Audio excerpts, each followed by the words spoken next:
کرنے کو، بلغ کہتے ہیں بار بار کرنے کو، یہ عربی ہے۔ بلغ کا معنی کیا ہوتا ہے بولیے؟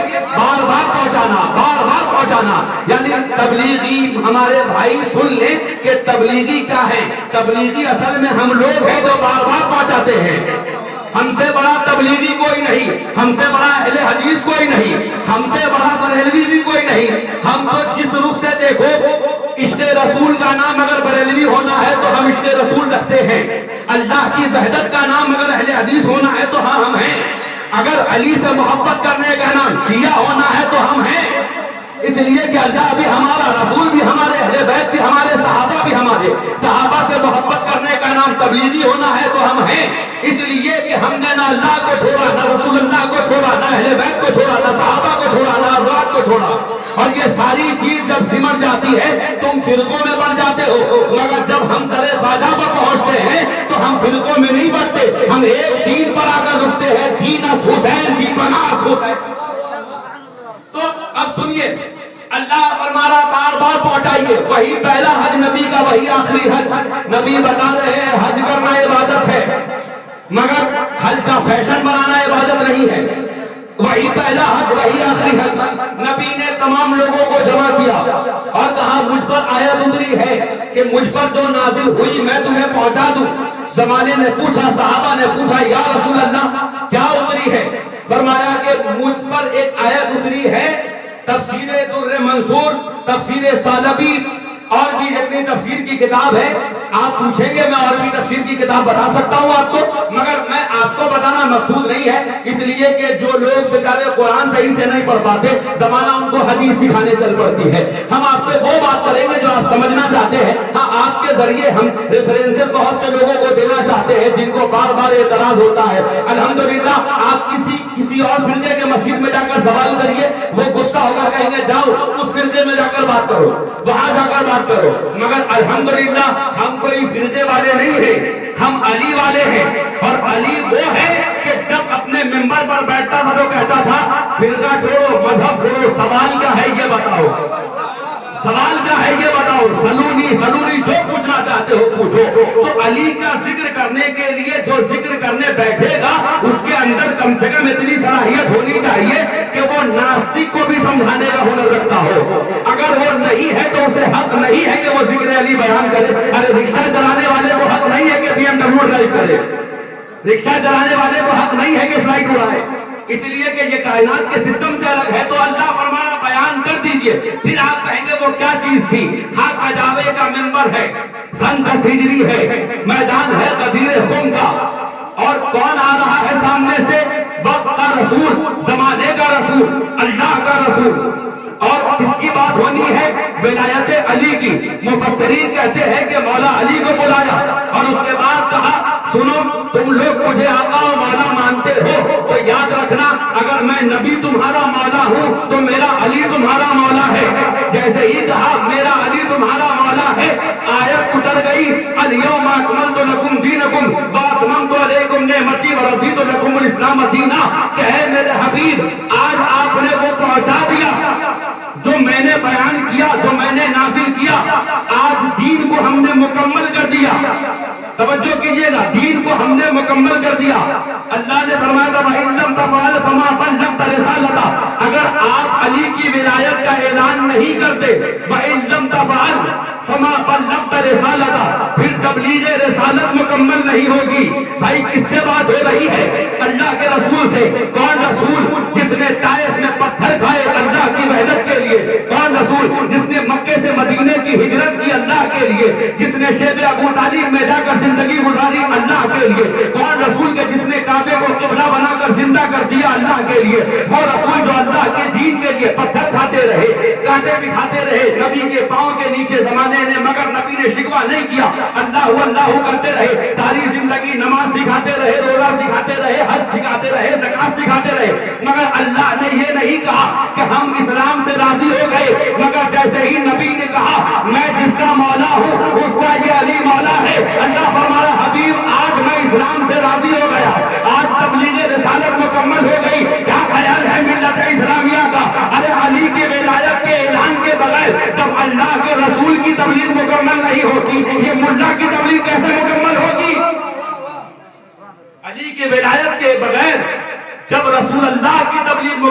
نہیں ہوتی. یعنی رسول اللہ نے جب کہا من کنت مولا ہو، جب اعلان ہوا، اب اللہ فرما رہا الیوم اکملت لکم دینکم، آج ہم نے دین کو کمپلیٹ کر دیا. یعنی دین کا کمپلیٹ کرنا کس بات پر ہو رہا ہے؟ نبی کے ذریعے سے علی کے ولایت کا اعلان کروانا. بھائی 1400 سال کے بعد زمانہ یہ کہتا نا کہ ہم نے رسول کو دیکھا نہیں، ہم کیسے مان لیں؟ ہم نے اللہ کو دیکھا نہیں، ہم کیسے مان لیں؟ نبی نے یہی تو سلسلہ چلایا کہ دیکھو شمس ولایت اگر غروب، شمس نبوت اگر غروب ہو رہا ہے تو پھر قمر ولایت نکل رہی ہے. یعنی نبوت کا سورج اگر غروب ہو رہا تھا تو ولایت کا چاند نکل رہا تھا.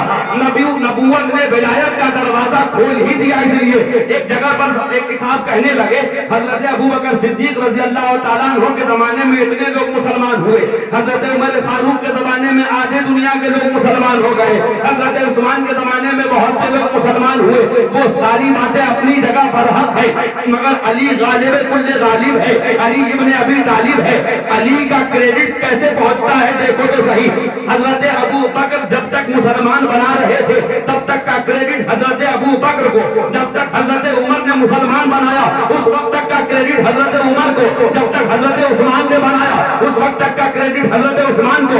مگر جب ولایت چلی ہے تو بات صرف علی پر نہیں رکتی. کلمہ پڑھائے حسن کریڈٹ جائے علی کو، کلمہ پڑھائے حسین کریڈٹ جائے علی کو، کلمہ پڑھائے باقر کریڈٹ جائے علی کو، کلمہ پڑھائے سجاد کریڈٹ جائے علی کو، کلمہ پڑھائے جعفر صادق کریڈٹ جائے علی کو، کلمہ پڑھائے موسیٰ کاظم کریڈٹ جاتا ہے علی کو، کلمہ پڑھائے علی رضا کریڈٹ جاتا ہے علی کو، کلمہ پڑھائے علی نقی کریڈٹ جائے علی کو، کلمہ پڑھائے علی تقی کریڈٹ جائے علی کو. یہی تک نہیں، آگے بڑھو. جو قادری ہو رہا ہے یہ علی کا صدقہ ہے، جو چشتی ہو رہا ہے وہ علی کا صدقہ ہے، جو وارثی ہو رہا ہے علی کا صدقہ ہے. ارے قیامت تک جو مسلمان ہو رہا ہے یہ سب علی کا صدقہ ہے. اگر علی نے ولایت چلائی نہیں ہوتی تو تم نے بھی دین کی معرفت پائی نہیں ہوتی. یہ علی کی ولایت ہے. قیامت تک جتنے بھی سلسلے میں لوگ مرید ہو رہے ہیں وہ سب ہدایت پا رہے ہیں علی کے سلسلے سے. یہ سارا اجر پہنچتا ہے اس علی کو. تو ہر کسی کی تبلیغ اس کے زمانے میں رک گئی، مگر یہ علی ہے کہ جس کی ولایت کی تبلیغ، جس کی تبلیغ اس وقت تک چلتی رہے گی جب تک مہدی کا نزول نہ ہو جائے. نعرہ حیدری، نعرہ حیدری، نعرہ حیدری. دین مکمل ہو گیا. اسلام ایک ہے، اسلام ایک، مگر ہو گئے فرقے انیک. علامہ اقبال کہتے ہیں منفیت ایک ہے اس قوم کی، نقصان بھی ایک، حرم پاک بھی، انسان بھی، ایمان بھی ایک ہی سب کا نبی، ایک خدا، ایمان بھی ایک. کیا بڑی بات تھی ہوتے تو مسلمان بھی ایک. فرقہ بندی ہے کہیں اور کہیں ذاتیں ہیں، کیا زمانے میں پنپنے کی یہی باتیں ہیں. اقبال کہتے ہیں اسلام ایک تھا مگر اس کو زمانے نے فرقوں میں تبدیل کر دیا. میں جب بنگال آیا، بنگال میں آنے کے بعد مثال تو جیسے ہی کولکاتہ پہنچا، کولکاتہ جیسے ہی پہنچا بات یہ سمجھ میں آئی یہ پاک سرکس ہے، یہ توسیہ ہے، یہ کیا ہے بھائی. کہنے لگے مٹیا بڑود. ہم نے کہا ہم نے تو کلکتہ سنا تھا. تو کہنے لگے نہیں، باشندوں نے ڈیویژنز بنا دیے. یہ ہے بنگال سروس، یہ ہے صاحب گاچھی، یہ ہے ینگ مسلم بوائز کلب، یہ ہے غلام گیلانی خان روڈ. ہے سب توسیہ مگر علاقے بانٹ دیے گئے. یہی حال ہوا اسلام کا. کسی نے اس کو بریلوی بنا دیا، کسی نے دیوبندی بنا دیا، کسی نے اہل حدیث بنا دیا. نبی نے دیا تھا ایک دین، واعتصموا بحبل اللہ جميعا ولا تفرقوا. اللہ کی رسید کو مضبوطی سے پکڑو، فرقے نہ بناؤ. مگر یہاں زمانہ فرقہ بنا بنا کے فخر کر رہا ہے. اللہ نے ایک اسلام دیا تھا، زمانے نے فرقے بنا دیے. اس کی وجہ کیا تھی؟ اس کی وجہ یہ تھی کہ ایک بات بتاؤ، اللہ نے، توجہ کریے گا ایک لمحے کے لیے بھی ادھر ادھر نہیں، اللہ نے جب نبی کو کلام الہی دیا تو کیا کلام الہی دینے میں گڑبڑی تھی؟ آپ کہیں گے نہیں مولانا تم کافر ہو جاؤ گے. یہ سوچنا بھی مت، اس لیے کہ دینے والا خدا بے عیب. توجہ کریے گا، دینے والا خدا بھی بے عیب، لے جانے والا جبریل بھی معصوم، لے جانے والا فرشتہ بھی معصوم. معصوم وہ ہوگا جس سے گڑبڑی نہیں ہوگی. پہنچانے والے رسول بھی معصوم. اس جملے پر دیکھتا ہوں کتنے لوگ سمجھتے ہیں. پہنچانے والے رسول، قرآن پڑھ کر سنانے والے رسول بھی معصوم. جس نے کلام الہی لا کر دیا بظاہر وہ جبریل امین بھی معصوم. جو دین بھیج رہا ہے، جو کلام الہی بھیج رہا ہے وہ اللہ بھی بے عیب. تو کہنے لگے کہ کیسے گڑبڑی ہو سکتی ہے جب بھیجنے والا بے عیب، جب جس کے ذریعے بھیجا جا رہا ہے وہ بات جس کو